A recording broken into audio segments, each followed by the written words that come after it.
Chapter 9. Jade's high-pitched scream filled the car. Dina swallowed hard, fighting back the tremors of fear that shook her body. We're still moving, she realized. We're still speeding through the darkness. The darkness. Why had everything suddenly gone dark? Because the other two cars had collided, their headlights no longer sweeping over Dina's car. She raised her eyes to the rearview mirror, saw the car and truck nose to nose, saw the driver stepping out. They're okay, Dina realized. And we're okay. We're not hit. We're moving toward home. We got away. This time. They settled into Jade's living room. The house felt warm and comforting. Jade's parents had gone to bed. Jade made mugs of steaming hot chocolate. Dina sank into a soft armchair and let out a long sigh of relief. She could still feel the bumping of the car, still hear the crash of metal and glass. Who was he? Chuck asked, shaking his head. Why did he try to kill us? It wasn't a he, Dina revealed, holding the white mug in her lap, letting it warm both hands. Huh? Jade and Chuck uttered in unison. It was a woman, Dina told them. I saw her. She had long hair. We have to call the police, Jade said softly, very pale, her expression still tight with fear. We can't, Chuck replied quickly. They'll ask us what we were doing back at that house. They'll accuse us of looking for trouble. Then we have to tell our parents, Dina insisted. No way, Chuck replied firmly. They'll ask the same questions. They'll ground you and Jade forever. I'm out of here next week, but you two will be in major trouble. Dina caught the thoughtful expression on Jade's face. I think I know who it was, Jade said. Tell me again what the driver of the car looked like. I saw her for only a second, Dina said. She had blondish hair, a pale face, but maybe that was just from the headlights. Then I know who it was, Jade replied, and I'm positive it's the same person who's making the frightening calls. You're kidding. Dina lowered the white mug to the coffee table. How could you possibly know that? Think about it, Jade said, tossing back her hair. Who is the one person who knows what happened last year and had a key to the Farberson house? Farberson's girlfriend, Dina exclaimed. Right, Jade said. But it's a year later. Why is she at the house? Dina demanded. And why would she come barreling over the front lawn to try to chase us off? I don't know, Jade admitted. Then her eyes narrowed as she added, Don't you think we ought to ask her? Whoa, wait a minute, Dina went on. It couldn't be her. The person who made the calls was a man, or have you forgotten that? Anyone can disguise her voice, Jade reasoned. In fact, I read about a little electronic gadget that can make a man sound like a woman or a woman sound like a man. But why would Farberson's girlfriend call us? Why would she do any of those things? Only one way to find out, Jade replied. She opened the drawer in the oak table beside the couch and pulled out the Shadyside phone book. Now, what was her name? Dina shut her eyes and thought, Linda? Linda something, right? Morrison, Jade added. Linda Morrison. I remember now from the restaurant. She opened the phone book to the M's and ran her finger down the column. L.M. Morrison on Pike Street. That's her. I recognize the address. You mean you're just going to call her? Dina gasped. No. I thought it would be better to visit her and ask in person, Jade replied, raising her eyes from the phone book. Are you crazy? Cried Dina. She just tried to run us off the road. If we go to her house, it will show we're not afraid of her, Jade replied. She'll know, we know what she's doing, and she'll have to stop. Jade slammed the phone book shut. How about tomorrow? Chapter 10. The next morning, Dina awoke to the sound of shouting from downstairs. For a moment, she thought she was still dreaming. But then she remembered everything that had happened the day before. Oh no, she thought, burying her head under the pillow. Chuck and my parents are at it again. Couldn't Chuck try to get along with them for 5 minutes? Maybe I should stay in bed all day, she thought. But she pulled herself up, washed, and brushed her teeth, then slipped into her robe. The shouting grew louder as Dina made her way down the stairs. As long as you're living here, you'll follow the house rules, she heard her father scream. Just get out of my face. Stop trying to run my life, Chuck screamed back. Dina heard a loud pounding sound. Then Chuck shouted, Oh, forget it. Once again, the kitchen door slammed so hard that the entire house shook. When Dina entered the kitchen, both of her parents were staring at the kitchen door. Through the window, she could see Chuck disappearing around the side of the house. Good morning, Dina said in a small voice. Oh, good morning, dear, said her mother, chewing her bottom lip. More trouble with Chuck, huh? Where'd he go? Dina asked. Who knows, grumbled her father. Who cares? Scowling, he sat at the table and picked up the Sunday paper. Mrs. Martinson gave him a worried glance, then turned back to the stove. I'm making blueberry pancakes this morning, she told Dina. How many do you want? Dina was starting on her second stack when she heard a knock at the back door. Jade hurried in without waiting for anyone to open it. She was wearing a powder blue wool skirt and turtleneck under a navy jacket with stockings and navy pumps. Dina had never seen her dressed that way before. Good morning, Jade, said Mrs. Martinson. Don't you look so nice, so grown up? Thanks, Jade replied, beaming. Hi, Dina. Ready to go to that party with me? Party? Dina asked, not understanding. You know, Jade said, flashing her a meaningful glance. That business party my mom is giving that I said we'd help her with? Oh, that party, Dina exclaimed, catching on. I totally forgot. That's obvious, said Jade, motioning to Dina's bathrobe. Can I help Jade with her mom's party? Dina asked her mother. I suppose so, Mrs. Martinson replied. Have you finished all your homework? Most of it, Dina replied. She jumped up, leaving the pancakes, and hurried up to her room. What's up? She asked Jade, closing her bedroom door. I've figured out how we can find out what's going on with Linda Morrison, Jade announced in a whisper. Oh, no, protested Dina. Jade, I'm not. Relax, Jade instructed. I'll explain it all on the way. Just change your clothes. What do you have that looks really businessy? Dina stared into her open closet, then pulled out a maroon A-line dress that her mother had bought her the year before. Dina never wore it because it made her look too much like her mother. How's this? She asked. Perfect, Jade replied. We'll just dress it up with a scarf. While Dina pulled on the dress, Jade began rummaging through Dina's dresser. She pulled out a black and gold striped scarf and knotted it at Dina's throat. Come on, she said. I've only got my mom's car till 1. A few moments later, Dina slid in beside Jade in the front seat of the Chevy. Now will you tell me what's going on? Here's the deal, said Jade. I've figured out a way we can ask questions and snoop around without Linda Morrison suspecting anything. I borrowed some wigs from my mom's beauty shop, so Linda won't recognize us. But how are we going to get into her house? I already took care of that, Jade replied, her eyes lighting up excitedly. First, I drove by her house this morning. Guess what I saw? A big for sale by owner sign in front. Yes, so what? Dina demanded. She always had trouble following these schemes of Jade's. So I went home and called her, Jade continued impatiently.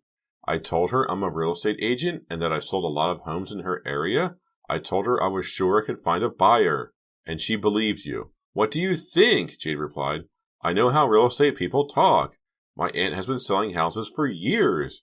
Anyway, I told her my associate and I would be over later this morning to examine her property. Dina remained silent for a moment. Jade, even with wigs and these dreadful clothes, Linda Morrison is going to recognize us. She hasn't seen us in a year, Jade argued. Besides, when I get through making us up, our own mothers won't know us. I hope you're right. I know I am. Anyway, the important thing is to get in there and find out what's going on. She pulled the car into a gas station and parked by the curb. Come on, she urged, pulling a big shopping bag out of the back seat. Dina followed Jade into the ladies' room. Jade had a shoulder-length auburn wig for Dina and a cap of curly black hair for herself. She pulled out a makeup kit and got to work. A few minutes later, Dina stared at a stranger in the mirror. Wow, she declared, admiring herself. I look at least 20 years old. I told you, Jade replied. There's no way Linda Morrison will remember who we are. Dina turned to Jade's reflection. Jade looked glamorous with the dark curly hair and her sparkling green eyes and creamy white perfect skin. She turned around once in front of the mirror, then folded up the bags. Remember, Jade instructed as they walked back to the car, keep your eyes and ears open and let me do most of the talking.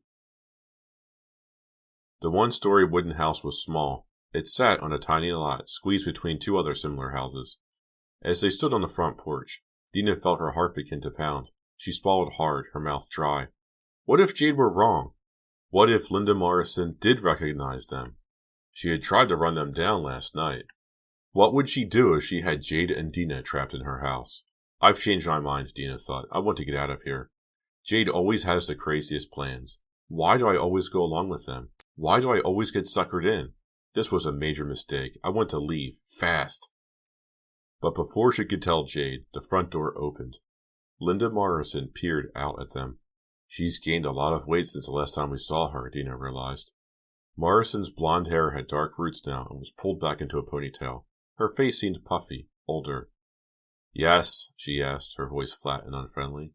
Ms. Morrison? Jade began in a businesslike voice. I'm Louise Smith, and this is my associate, Darlene Mathers. I called this morning about representing your property. Oh, yeah, right, Morrison replied. Come on in. Dina held back for a second, her heart pounding. Then she followed Jade into the house. The small living room smelled of bacon. Dina could see the remains of breakfast on a small table against the far wall. Papers and magazines were piled on every surface. Dina could see a thick layer of dust on the windowsills. Not much of a housekeeper, Dina thought. Just push some of that stuff on the floor and sit down, Morrison instructed. I haven't had a chance to straighten up lately. This is a good-sized room, Jade commented, studying the cluttered living room. We can get someone to come in and clean up. Whatever, Morrison replied with a shrug. Jade pulled out a notebook and pen. Now, I'll need some information from you before I can list the property, she said. First of all, how long have you had the for sale sign up? A couple of days, the woman replied, but you're the first person who's noticed it. It's been my experience that sales by the owner don't attract very many buyers, Jade said smoothly. By dealing with my agency, you'll reach a lot more people. I'll place advertising, have an open house. Morrison shook her head. I don't want a lot of strangers coming through here. Fine, Jade replied quickly, making a note on her pad. We'll show up by appointment only then. Dina gazed at Jade. Where did her friend learn all these real estate terms? She sounded so professional, Dina started to relax. When are you planning to move out? Jade continued. As soon as possible, Linda Morrison answered. Tomorrow, if I could. I see, said Jade. And can you tell me why you're in such a hurry? What business is that of yours? Morrison snapped. She narrowed her eyes at Jade. Just wondering, Jade said smoothly. In case I would need to reach you out of town? Is that right? Morrison said. By the way, you haven't showed me your business card yet. My business card? Jade's confident expression faded. Are you sure I didn't give it to you? Positive, Linda Morrison answered sharply, holding out her hand. I really must insist on seeing it. Oh, wow, Dina thought, her heart sinking to her knees. We're dead. Chapter 11.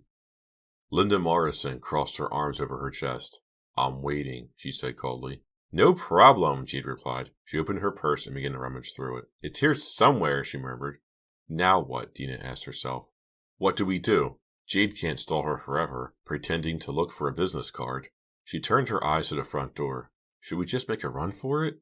When Dina glanced back, she found Jade smiling. Here it is, she declared. She pulled a small white card from the bag and handed it to Linda Morrison. Morrison held it close, staring at it suspiciously. Louise Smith, Real Estate, she read. Okay. Dina gaped at the card and then at her friend. Where had Jade found the business card? Jade reached out for the card, but Linda held on to it. Now, my associate and I will need to take some measurements in here before we can list the house. Don't let us disturb you, Jade said with a smile. Go ahead, Linda Morrison told her. I've got some things to do in the back of the house anyway. Come on, Darlene, said Jade. Dina sat there, still dazed, waiting for her heart to stop thundering. I said, come on, Darlene, Jade repeated. Oh, right, Dina said, forcing herself to snap out of it. Jade pulled out a metal tape measure and began to measure the walls. Linda Morrison disappeared into the back. As soon as she was gone, Dina grabbed her friend's wrist. Where did you get that business card? She whispered. It's my aunt's, Jade explained. No problem. She glanced toward the hallway. We don't have much time, she whispered. There's got to be something here that will help us out. Why don't you check in that pile of stuff on the table? I'll go through the desk. Feeling like a burglar, Dina began to sort through a stack of papers on the edge of the coffee table. There were old phone bills, supermarket coupons, advertisements for takeout pizza, and a half-finished crossword puzzle. Nothing to explain why Linda Morrison could have been at the Farberson house the night before. At the bottom of the pile, she found a notepad filled with doodles and diagrams. Dina was flipping through the pages when she heard Jade gasp. I've found something, she whispered excitedly. Huh? What? Look at this, from the bottom desk drawer. Jade held up a keychain. 2 house keys, she announced, and the keychain is labeled Farberson. What do you have there? Jade asked. Just some drawings, said Dina. I don't know what they... That's Farberson's house, Jade cried. Look at the address. Dina lowered her eyes to the bottom of the page. To her surprise, Jade was right. 884 Fear Street. She was holding a crude diagram of Farberson's house. The downstairs was drawn in one square. It showed the kitchen and dining room and living room.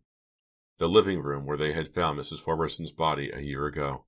The upstairs was drawn in the second square. It showed 4 bedrooms. Dina recognized the bedroom where they had hidden in a tiny closet on that terrifying night. Why do you suppose she has this? Dina whispered. I don't know, Jade replied with a shrug, but it's proof. Proof that she's still interested in the Farberson house, and proof that she could have been the one who chased us. Not enough proof, Dina replied. I'd like to take a look at her car. Good idea, Jade whispered. I'll ask her if we can get into the garage, and then... Her words were cut off by a door banging open. Her heart pounding in alarm, Dina turned to the hall. All right, girls, Linda Morrison snapped. She stood in the doorway. That's enough. I remember who you two are. So, why don't we just cut to the chase? Chapter 12. Dina gasped in shock, but Jade recovered quickly. Excuse me? She replied.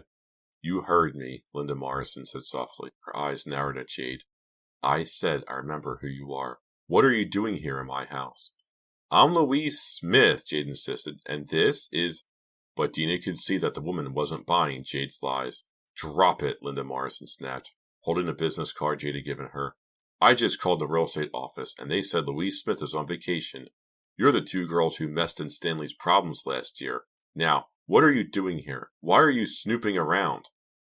Dina's legs began to tremble. She could feel every muscle in her body tightening in fear. But Jade coolly gazed back at the woman.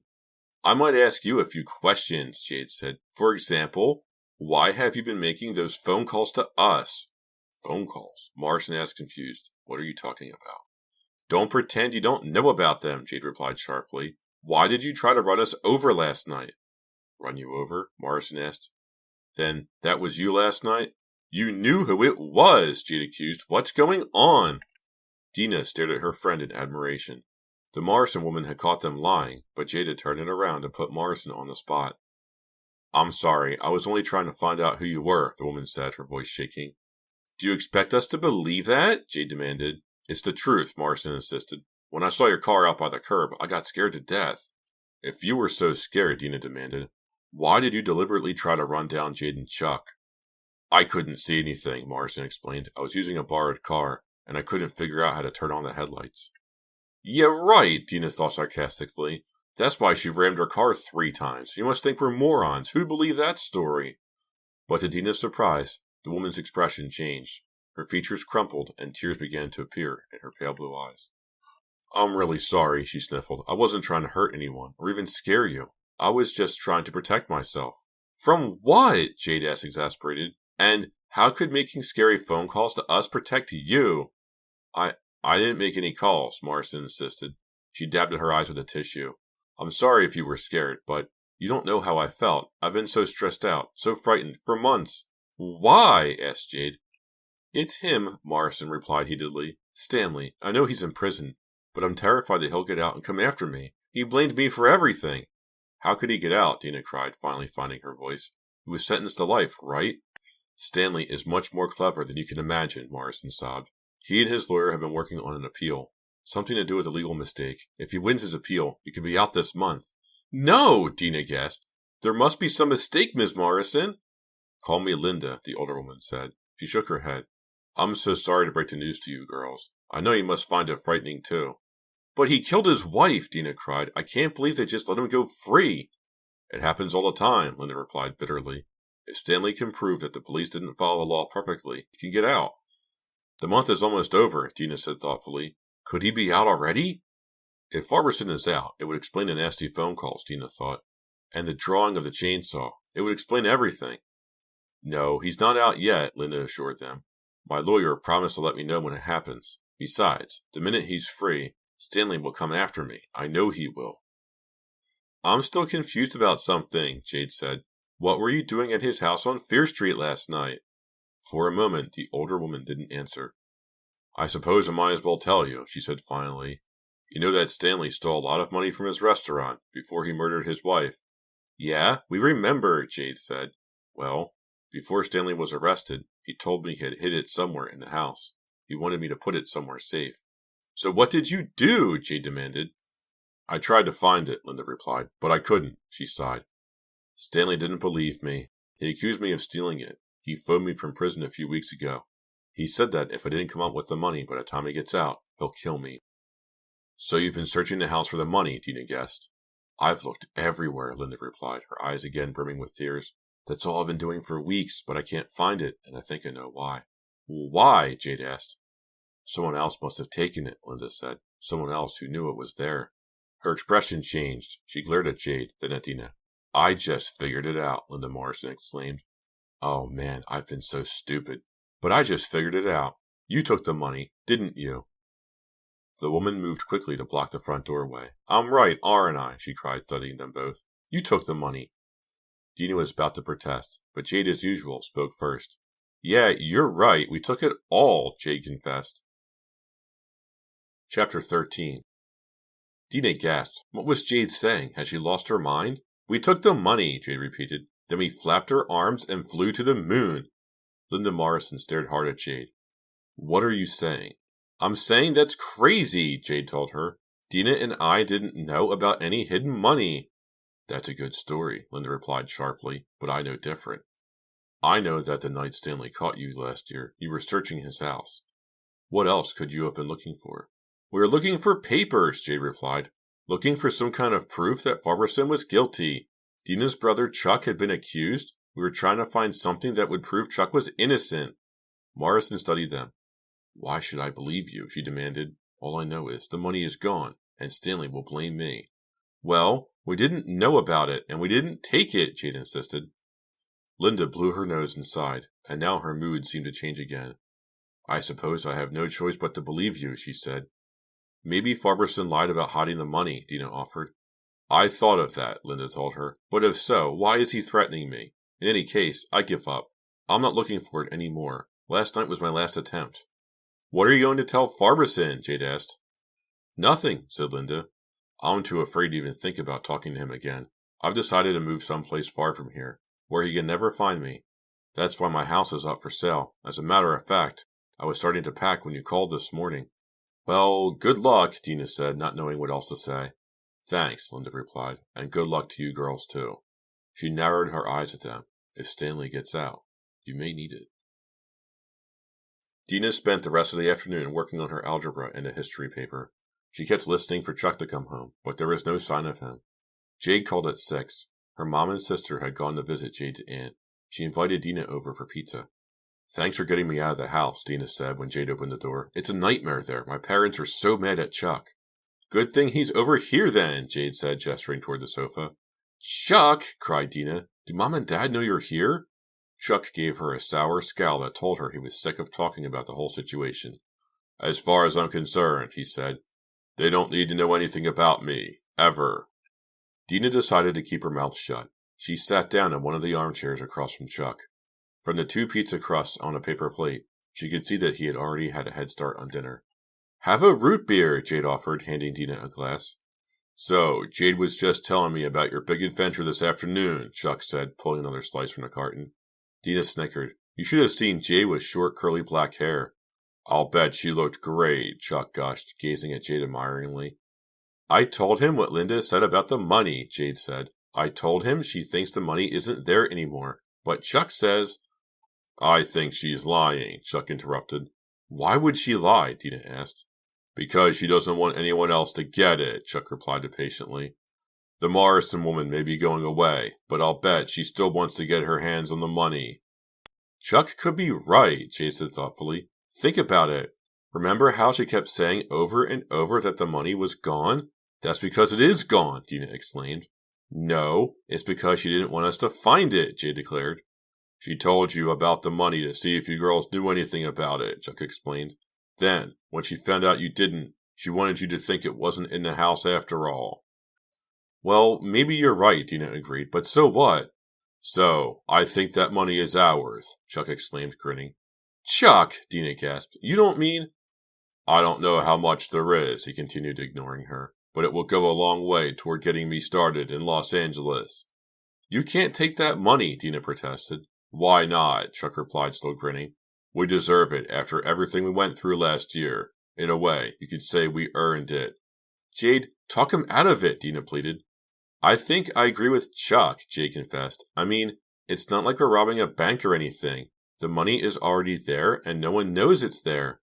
And we did go through a lot because of Farberson. I mean, Chuck ended up in jail and you and I nearly got killed. But it's illegal money, Dina protested. Farberson stole it. The insurance company has probably paid everyone by now, Chuck said, finishing his third slice and dropping the crust onto his paper plate.